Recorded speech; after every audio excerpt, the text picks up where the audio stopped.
Welcome to the Learning Pines YouTube. We hope this video helps. In this video, I will explain how to make a QuickBooks account.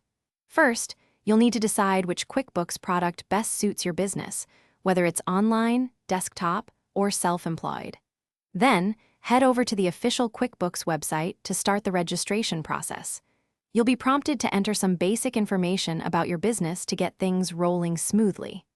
This initial step is crucial for setting up your financial management system correctly from the start. Next, you'll set up your company profile. It's important to accurately enter your business's legal name and contact information. You'll also select your industry, which helps QuickBooks customize features relevant to your operations. Don't forget to specify your business structure, like a sole proprietorship or partnership, as this impacts your financial reporting. Taking your time here ensures your account reflects your business precisely. Now, let's customize your account settings.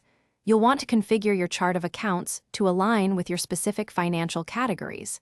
This is also the time to set up any applicable sales tax rates and personalize your invoicing preferences.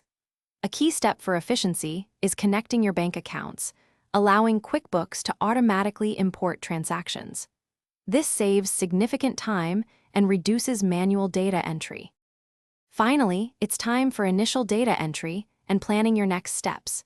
You can import existing customer and vendor lists to populate your contacts quickly. Remember to record opening balances for your bank accounts and credit cards to ensure accuracy from day one. QuickBooks offers many tutorials and support resources, so take advantage of these for ongoing learning and to maximize your account's potential. Thanks for watching. Consider subscribing if we helped you.